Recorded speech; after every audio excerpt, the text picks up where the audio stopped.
साथियों नमस्कार। आइए आज हम लोग बात करते हैं आज के प्रिंट मीडिया में जो कुछ खबर छपा है, और खास करके हम लोग चर्चा करेंगे फिर से एसटीईटी के मैटर पे कि जो नई नियमावली जो भी बन रही है क्या क्या उसमें होगा और क्या प्रावधान रहेगा, एसटीईटी की बहाली खास करके कब होगी, कैसे होगी। तो हम लोग सभी बिंदु पर एक एक करके चर्चा करेंगे। आप इस वीडियो में बने रहिए। तो साथियों ये आज का एक प्रिंट मीडिया का एक न्यूज़ है, देखिए, जिसमें लिखा है कि मदरसों में बहाली को वेब पोर्टल से बनेगी चयन सूची। तो एक बात तो अब बिल्कुल कंफर्म हो गया कि 7th फेज में अब जो भी बहाली होगी वो 100% जो है वो ऑनलाइन होगी। ऐसा इसलिए हम कह रहे हैं क्योंकि ये जो मदरसा स्कूल है इसका कोई खास औचित्य नहीं है बिहार में, ये अनुदानित है स्कूल। लेकिन जब यहाँ पे सरकार इन शिक्षकों की बहाली ऑनलाइन कर रही है तो 100% आश्वस्त हैं कि 7वें फेज की बहाली ऑनलाइन सेंट्रलाइज ही होगी। यदि नहीं होती है तो सरकार की बहुत बड़ी बदनामी होगी और फिर उसके लिए बहुत बड़ा आंदोलन होगा। अब देखिए साथियों, इसमें जो कुछ लिखा है हम लोग उसको देखते हैं। देखिए इसमें कहता है कि टीईटी एसटीईटी उत्तीर्ण अभ्यर्थियों को मिलेगा प्राथमिकता, पढ़ेंगे ऑनलाइन आवेदन। उसके बाद देखिए लिखा है कि जिलों के लिए शिक्षा विभाग तैयार कर रहा है पोर्टल। जी हाँ, अब यहाँ पे देखिए ये जो पॉइंट लिखा गया है ना कि टीईटी एसटीईटी उत्तीर्ण अभ्यर्थियों को मिलेगी प्राथमिकता, जैसा कि आप जानते हैं कि मदरसों में जो शिक्षकों की बहाली होती है वहाँ टीईटी की कोई अनिवार्यता है ही नहीं। यानी कहने का मतलब है उसकी नियुक्ति नियमावली जो है उसमें स्पष्ट लिखा हुआ है कि आपको किसी भी तरह का टीईटी या एसटीईटी अनिवार्य नहीं है, सिर्फ ट्रेनिंग होना चाहिए, ठीक है। और उसके अलावा जो है एकेडमिक पे बहाली होता है। लेकिन अब देखिए 21वीं सदी की अभी बात है और किस तरह से शिक्षकों की बहाली हो रही है, खास करके मदरसा विद्यालयों में, कि यदि आप एकेडमिक में टॉपर भी हैं और यदि कोई ऐसा कैंडिडेट जिसके पास टीईटी या एसटीईटी का सर्टिफिकेट है तो सबसे पहले गवर्नमेंट उसी को लेगी, ठीक है। यानी यहाँ भी एकेडमिक का इंपॉर्टेंस जो है वो कम किया गया है। तो यही रही बात, और इसमें ओवरऑल और कहीं कुछ है नहीं। बस यहाँ देखिए यहाँ पे लिखा है वेब पोर्टल सॉफ्टवेयर के माध्यम से होगी। तो जी हाँ, वेब पोर्टल इसके लिए भी बनाया जा रहा है। तो 7th फेज की बहाली जो है ऑनलाइन सेंट्रलाइज ही होगी। अब देखिए साथियों एक और न्यूज है, देखिए इसमें क्या लिखा है। यहाँ पे देखिए कहता है कि एक साल में देश में सबसे अधिक सरकारी स्कूल बिहार में खुले हैं। जी हाँ बिल्कुल, यानी पूरे भारत में सबसे अधिक जो है विद्यालयों की यदि स्थापना कहीं हुई है तो वो कहाँ हुई है? बिहार में। लेकिन शिक्षकों की संख्या पहले से भी क्या हो गई है? कम हो गई। जैसा कि साथियों आप जानते हैं ये कौन सा विद्यालय है? ये वही विद्यालय है खास करके माध्यमिक और उच्च माध्यमिक। जैसा कि आप जानते हैं कि सरकार का जो टारगेट था माध्यमिक विद्यालयों को लेकर के, हाई स्कूल को लेकर के, वो सभी पंचायतों में पूरा हो गया है। और अभी फिलहाल जो है उच्च माध्यमिक को लेकर के हर पंचायत में पूरा नहीं हुआ है। बहुत जगह जो है भूमि अधिग्रहण किया जा रहा है, कहीं पर काम के वर्क किया जा रहा है। तो कहने का मतलब है कि 50% काम जो है वो आपका उच्च माध्यमिक विद्यालयों में हो गया है, लेकिन माध्यमिक विद्यालय 100% कंप्लीट हो चुका है हर पंचायत में। और वहाँ शिक्षक एक भी शिक्षक नहीं है। जो भी वहाँ पे ऑफिशियल वर्क हो रहा है तो वो कहीं मिडिल स्कूल से शिक्षक को लाया गया है, कहीं हाई स्कूल से जो है कुछ टीचरों को, 1-2 टीचरों को वहाँ पे लाया गया है। पढ़ाई बिल्कुल भी नहीं हो रहा है। तो इस बात को लेकर के सभी लोग 100% आशान्वित रहें कि माध्यमिक और उच्च माध्यमिक में लाखों पदों पर बहाली होगी, सीट की कोई कमी नहीं है। ये हम लोगों के लिए इत्तेफाक कहिए, हालांकि सरकार की कोई मेहरबानी नहीं है कि हम माध्यमिक उच्च माध्यमिक बहुत अधिक शिक्षकों की बहाली करेंगे। ये हम लोगों के लिए एक अपॉर्चुनिटी है कि हम लोग जो 7th फेज में जो सरकार रिक्रूटमेंट करेगी टीचर का, तो उसके लिए सबसे बड़ा पॉजिटिव यही है कि माध्यमिक और उच्च माध्यमिक का जो नवसृजित विद्यालय है उसमें मौका मिलेगा। तो जाहिर सी बात है जब कोई भी संस्था खुलता है, ओपन होता है, तो वहाँ पे अधिक से अधिक शिक्षकों की बहाली होती है। तो सीट को लेकर के कहीं से कोई कमी नहीं है। आज के अभी प्रिंट मीडिया में स्पष्ट कवर किया गया है कि विद्यालय में जो है बिहार में एक साल में एक सबसे अधिक स्कूल खुला है पूरे देश में, और उसके बाद शिक्षकों की फिर भी बहुत घोर कमी है, ठीक है। ये देखिए कल का न्यूज था, इसमें क्या लिखा है कि सरकारी स्कूलों में छात्र शिक्षक अनुपात दुरुस्त करेगी सरकार। जी हाँ, जो एक रेशियो फुलफिल करने का जो है सरकार का अनुमान, उसको भी सरकार फुलफिल करेगी। अब देखिए कई सारे साथी कहेंगे कि नहीं ये तो सिर्फ ऑफिशियल पेपरबाजी है। बिल्कुल ऐसा नहीं है। मैं आपको बता दूं कि प्राइमरी और मिडिल में सरकार लगभग रेशियो को फुलफिल कर लिया है। क्योंकि आपने देखा होगा कि 94,000 शिक्षकों की जो बहाली हुई वो कंप्लीट रिक्ति था। जब नोटिफिकेशन आया प्राइमरी मिडिल का तो उस वक्त की कंप्लीट रिक्ति रेशियो फुलफिल करके पूरे बिहार में लगभग 94,000 के आसपास था रेशियो।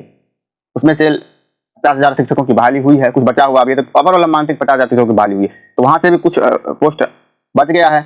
और उसके बाद 1-2 साल के अंदर जो भी सीट खाली हुआ है, तो वो सभी सीटों को एक हम लोग एक्सपेक्टेड कर सकते हैं लगभग 60,000 के आसपास बहाली प्राइमरी मिडिल में आने की संभावना है। लेकिन वहाँ पे एक अन इन एवरेज रेशियो पूरा हो चुका है, काम चल सकता है। हालांकि सरकार अभी प्राइमरी मिडिल की बहाली को बिल्कुल टालने के मूड में है, तो हम लोग फिर उस पर बात करेंगे। देखिए, तो इसमें क्या है, यहाँ देखिए, कहता है सरकारी स्कूलों में छात्र शिक्षक अनुपात दुरुस्त करेगी सरकार।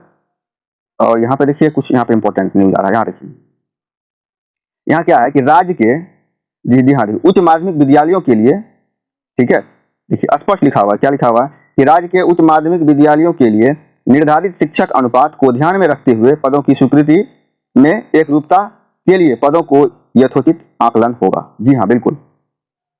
यानी कहने का मतलब क्या है, खास करके सरकार का अभी जो फोकस है 7th फेज में होगा फोकस, वो 100% फोकस होने वाला है माध्यमिक उच्च माध्यमिक को लेकर। क्योंकि ऐसा क्यों कि पिछले लगभग 7 साल से शिक्षकों की बहाली हुई नहीं है, और अभी 6ठा फेज में जो 32,000 शिक्षकों की बहाली हो रही है, वहां भी मात्र एक्सेस हो गया तो 20% सीट बढ़ेगा, 80% वहां से भी सीट खाली रहेगा। सरकार के पास कोई ऑप्शन है ही नहीं, खास करके माध्यमिक और उच्च माध्यमिक में, ठीक है।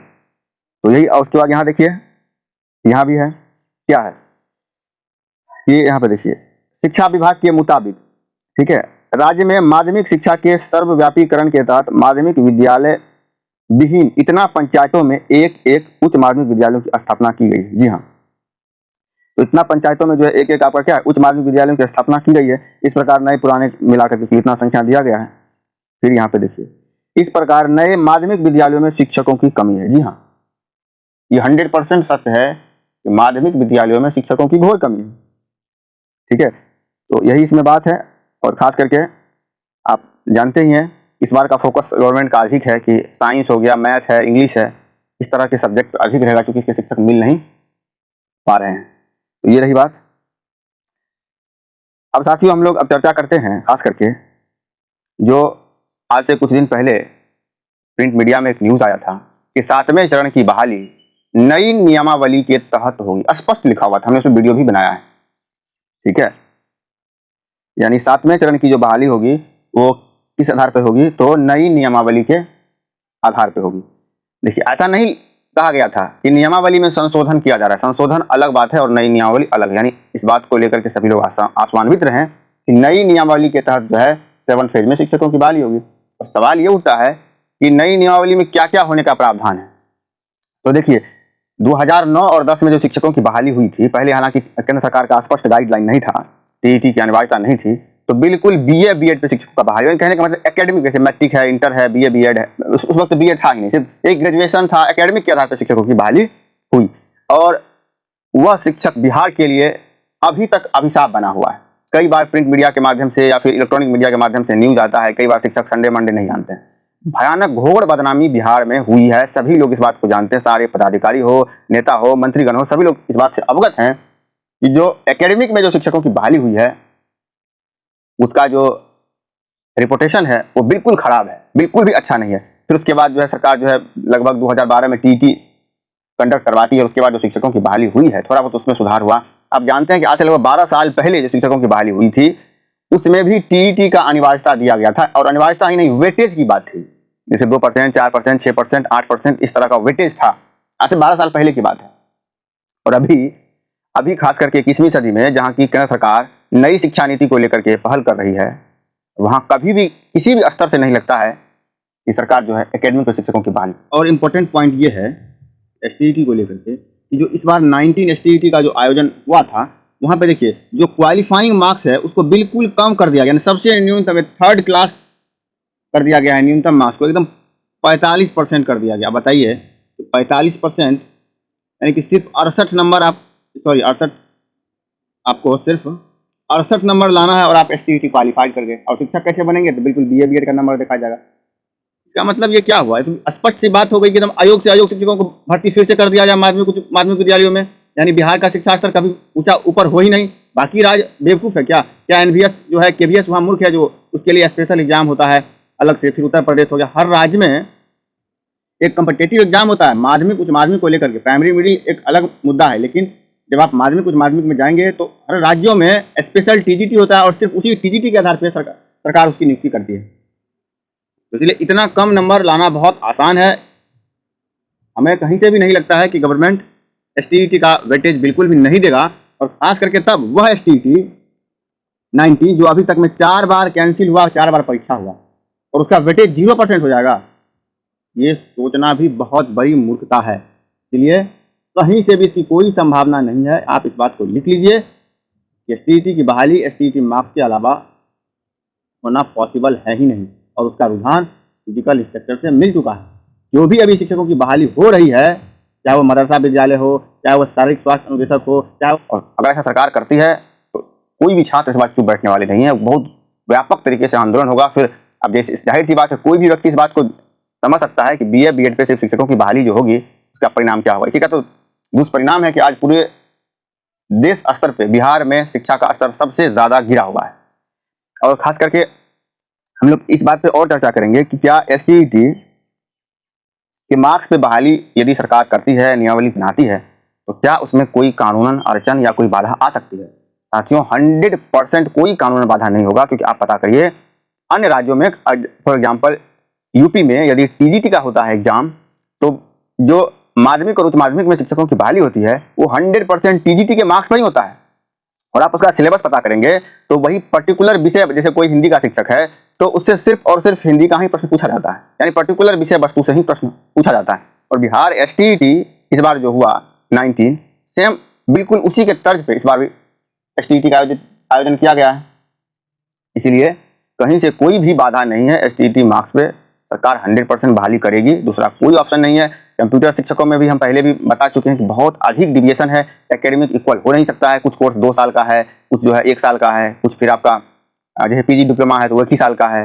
उसके बाद देखिए BTech है कंप्यूटर साइंस में तो वो 4 साल का है। उसके बाद अगर एनी अदर स्ट्रीम से BTech किया है तो फिर वहाँ 4 साल, फिर उसके साथ डिप्लोमा का डिग्री यानी 5 साल हो गया। तो इस तरह का डिविएशन है, और जाहिर सी बात है जब नंबर ऑफ सेमेस्टर अधिक होगा, फिर कहीं MCA 2 साल का है, कहीं किसी यूनिवर्सिटी में 3 साल का है, तो इक्वल नहीं हो सकता है। फिर ये इक्वलिटी का मैटर बनेगा, फिर यहाँ पे केस बहुत सारा तमाम तरह का मुद्दा होगा। इसलिए सरकार के पास कोई दूसरा ऑप्शन नहीं है STET मार्क्स के अलावा। और अभी देखिए फिजिकल इंस्ट्रक्टर की भी बहाली STET नंबर पर ही हो रही है, क्योंकि उसका जो न्यूनतम क्वालिफिकेशन है वो आपका मैट्रिक है और उसके बाद डिप्लोमा यानी कि जो ट्रेनिंग का डिग्री है। तो बहुत आसान था वहाँ भी एकेडमी का नंबर जोड़ करके। तो ये सरकार का रुझान है कि बिल्कुल भी अब गवर्नमेंट नहीं चाह रही है कि सिर्फ एकेडमिक शिक्षकों की बहाली हो। साथियों मेरा कहने का बस एक ही उद्देश्य है कि इस बात को लेकर सभी लोग आश्वान्वित रहें कि एकेडमिक पे तो अब शिक्षकों की बहाली असंभव है, बिल्कुल भी नहीं होगा। ऑनलाइन सेंट्रलाइज होगी। हाँ, हम लोगों को हमेशा तैयार रहना है, क्योंकि ये बिहार है, यहाँ कभी भी कुछ भी हो सकता है। क्योंकि एक बार हमने पहले भी देखा है मेरिट बराबर नॉट मेरिट हो गया, हालांकि वो एक अलग मुद्दा था, उसमें कोई खास उस बात में अब दम रहा नहीं।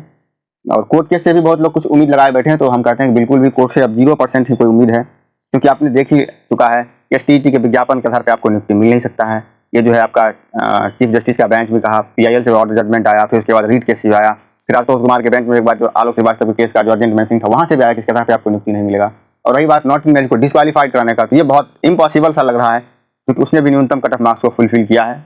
इसलिए डिस्क्वालीफाइड तो ना के ही बराबर चांस लगता है, बहुत कम परसेंटेज है। हो सकता है ये सुप्रीम कोर्ट तक इस केस को लेकर जाया जाए, मे भी कुछ हो जाए, बट उम्मीद कम है। बस हम लोगों को हमेशा तैयार रहना है जंग लड़ने के लिए। यदि सरकार कोई भी फैसला हमारे खिलाफ लेती है, हमें उसके लिए तैयार रहना। नॉट मेरिट वाले के पास कोई ऑप्शन नहीं, वो क्या मांग करेगा, आंदोलन भी करके ये कभी नहीं कह सकता है कि हमारी बहाली सिर्फ BA BEd एकेडमिक पर करिए। इस बात से सभी लोग अवगत हैं, उसके पास कोई ऑप्शन नहीं है। हमारे पास ऑप्शन है कि यदि बाकी सभी राज्यों में ऐसा होता है तो बिहार में भी हो, ठीक है। यही लेकर के साथियों मेरा यही कहना है कि सभी लोग हमेशा तैयार रहें, जब भी आंदोलन होता है तो बढ़ चढ़ के उसमें हिस्सा लेना है, क्योंकि बिना आंदोलन का बिहार में कुछ भी संभव नहीं है। और उसके बाद साथियों एक और न्यूज है, उस पर हम थोड़ा चर्चा कर। देखिए यहाँ पे है कि शिक्षक बहाली के लिए अभ्यर्थियों का प्रदर्शन। ये देखिए खास करके जो प्राइमरी मिडिल वाले हैं ये लोग प्रदर्शन कर रहे हैं, तो उसका हमें कोई इसका अभी अनुमान नहीं लग रहा है कि इतना आंदोलन होने के बाद सरकार के कान पर कोई जू भी नहीं रेंग रही है। तो अभी आंदोलन धीरे धीरे कमजोर पड़ता जा रहा है, क्योंकि कई दिन हो गया, 5-6 दिन हो गया। सरकार का अभी फिलहाल प्राइमरी मिडिल को लेकर के कोई रुख नहीं है, अभी इसका नोटिफिकेशन नहीं आएगा, क्योंकि अभी तुरंत सरकार बहाली की है, मतलब लगभग 90,000 सीट पर बहाली निकाली है, अभी तुरंत पूर्ण हुआ ही है। फिर 1 महीने के बाद अगर सरकार बहाली निकाल दे प्राइमरी मिडिल का, हमें तो नहीं लगता है, क्योंकि यहाँ शिक्षकों की उतनी कमी नहीं है जितना माध्यमिक उच्च माध्यमिक में। और साथियों एक और है यहाँ पे, देखिए यहाँ पे कहता है कि ये हालांकि आरक्षण का मैटर हम इस पर नहीं चर्चा करेंगे, लेकिन नगर निकाय की जो चुनाव की बात है ना यहाँ पे, उसको लेकर के हम लोग चर्चा कर रहे हैं थोड़ा। ये नगर निगम का जो चुनाव है निकाय का, ये भी थोड़ा बाधा बन सकता है 6th फेज को लेकर के। अब देखिए ये तो वक्त ही बताएगा, यदि ये चुनाव बाधा नहीं बनता है तो हम 100% आश्वान्वित हैं कि जुलाई में आपका माध्यमिक उच्च माध्यमिक ख़त्म हो जाएगा 6 फेज, तो उसके बाद अगस्त तो नहीं, सितंबर या अक्टूबर तक नोटिफिकेशन में भी देखने को मिले माध्यमिक उच्च माध्यमिक का, क्योंकि जो 24 में इलेक्शन भी है, सरकार चाह रही है कि 22 को किसी तरह टाल दिया जाए, 23 में नोटिफिकेशन निकाले ताकि उसको खींचते खींचते हम लोग चुनाव तक लेके जाएं। देखना बहुत दिलचस्प होगा, सभी लोगों को यूनाइट में रहना होगा। जब भी आंदोलन होता है बढ़ चढ़ के हिस्सा लेना है। अगर आप आंदोलन में नहीं आते हैं तो फिर कुछ भी हो सकता है, इसलिए आंदोलन में आना बहुत जरूरी है। साथियों, ओवरऑल आज का बात मेरा यही था। उम्मीद करते हैं ये वीडियो आपको पसंद आया होगा। यदि पसंद आया है तो आप लाइक करना मत भूलिएगा, और चैनल पे पहली बार आए हैं तो सब्सक्राइब आप कर सकते हैं। इसी तरह का न्यूज़